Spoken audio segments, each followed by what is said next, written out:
क्या उसका प्रमाण दे सकते हैं? बस यही आत्मपरक सत्ता शुरू होती है और वहीं से शुरू होती है चमत्कारिक घटनाएं। यहीं से सारे भौतिक नियम समाप्त हो जाते हैं और यही एकमात्र कारण है कि न विश्वास दिलाया जा सकता है और न ही कोई प्रमाण दिया जा सकता है।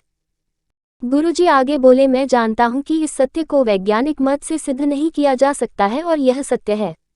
वैज्ञानिक प्रयोगों से इसे परखा भी नहीं जा सकता है। भौतिक नियमों का अभाव होने पर भी मैं जहां उन्हें शब्द रूप देने का प्रयास किया एवं साथ ही अधिक से अधिक वैज्ञानिक दृष्टि प्रदान करने का भी प्रयास किया अपनी पुस्तकों में, इस प्रयास में मुझे कहां तक सफलता मिली यह तो मैं नहीं बतला सकता, लेकिन भारतीय अध्यात्म और विज्ञान को एक दूसरे के सामने खड़ा करने का प्रयास अवश्य किया। शायद मेरी खोज और मेरा प्रयास भविष्य में अध्यात्म और विज्ञान दोनों ऐसी दिशा में एक हो जाए और एक नया आयाम खुल जाए, नया द्वार खुल जाए तो मानव से महामानव बनने का नया मार्ग बन जाएगा। गुरुजी के ये शब्द आज भी मेरे मस्तिष्क में गूंजते हैं। उनके समय में आज जैसी सुविधा नहीं थी, फिर भी उनका प्रयास और उनका परिश्रम व्यर्थ नहीं गया। आज भी वह जिंदा है अपने पुस्तकों के माध्यम से और है अमर अपने ज्ञान के द्वारा। शायद भविष्य का विज्ञान गुरुजी की खोज पर अवश्य ध्यान देगा। शायद गुरुजी अपने शब्दों के माध्यम से कुछ ऐसे सूत्र छोड़ गए हैं जिसे हम लोग समझ नहीं पा रहे। शायद भविष्य में। मनोज सिद्धार्थ शर्मा। 2 शब्द। भारत के आध्यात्मिक विचारों और चिंतन मनन की 3 मुख्य धाराएं हैं। पहली है हिंदू, दूसरी है बौद्ध और तीसरी है जैन। ऐतिहासिक दृष्टि से सबसे अधिक प्राचीन तथा अपने विकास विस्तार और अपने अनुयायियों की संख्या की दृष्टि से भी सबसे अधिक विपुल जो धारा है वह है निगम अर्थात वेद। हिंदुओं के लिए वेद अंतिम प्रमाण है। हिंदू वेदानुयायी हैं, वेद ही उनका प्रमाण ग्रंथ है। उनका आध्यात्मिक चिंतन वेदाश्रित है। दूसरी धारा वह है जिसका आविर्भाव और उद्भव भगवान बुद्ध के वचनों और उपदेशों से होता है। इस धारा के अनुयायी भारत के अतिरिक्त अन्य कई देशों में भी हैं। तीसरी धारा वह है जिसके प्रवर्तक वर्धमान महावीर और उनके पूर्ववर्ती तीर्थंकर थे। जब हमारे आंतर एवं बाह्य सभी अनुभव नष्ट हो जाते हैं और जब हमारे पास किसी भी प्रकार का अनुभव नहीं रह जाता तो केवल मात्र रह जाता है साक्षी, और उस साक्षी की खोज है अध्यात्म। अध्यात्म का आधार है योग। योग से अध्यात्म का सीधा साक्षात्कार है। कहने की आवश्यकता नहीं, तीनों धाराएं योगाश्रित होकर भारत भूमि में प्रवाहित हुई हैं। वैसे जैन धारा में योग से अधिक तपश्चर्या को महत्व दिया गया है, इसलिए जैन साहित्य में योग और योगियों की अपेक्षाकृत कम चर्चा की गई है। वेदों में तो योग की चर्चा उपलब्ध है ही, उसके अतिरिक्त वेदों पर आधारित रामायण, महाभारत, महापुराण, उपपुराण तथा स्मृतियों और धर्मशास्त्रों आदि में भी योग का विपुल वर्णन किया गया है। योग के संबंध में अनेक कथाएं और अनेक प्रकार के उपदेश भी उनमें उपलब्ध 04 कुंडलिनी साधना प्रसंग हैं। वैसे भी योग के अनेक स्वतंत्र अंत भी हैं।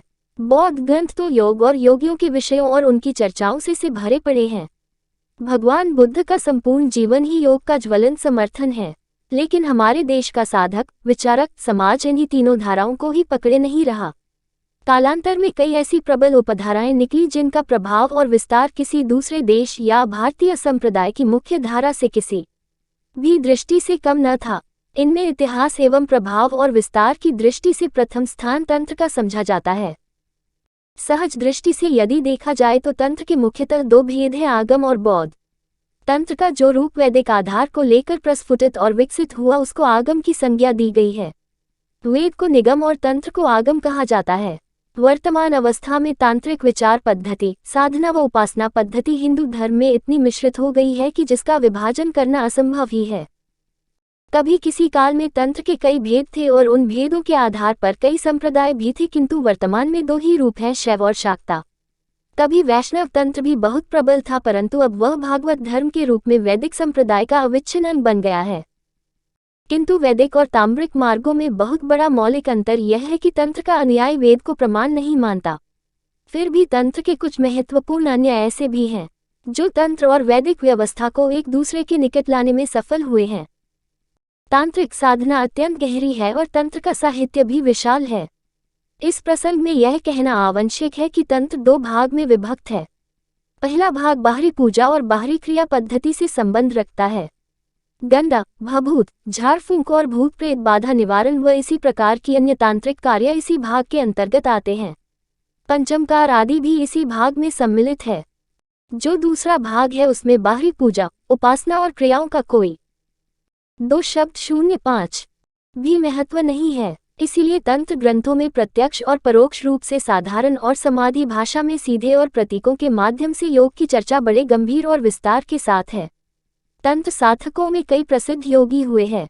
ऐसे लोगों की भी चर्चा मिलती है जो सिद्धांततः वैदिक होते हुए भी तंत्र सम्मत उपासना शैली के अनुयायी थे। श्री आदि शंकराचार्य इसके उदाहरण हैं और शमान के रूप में उनकी पुस्तक सौंदर्य लहरी है। वास्तव में सौंदर्य लहरी अनुपम काव्य ग्रंथ है।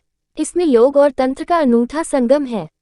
बौद्ध तंत्र और आगम में भी सैद्धांतिक अंतर है।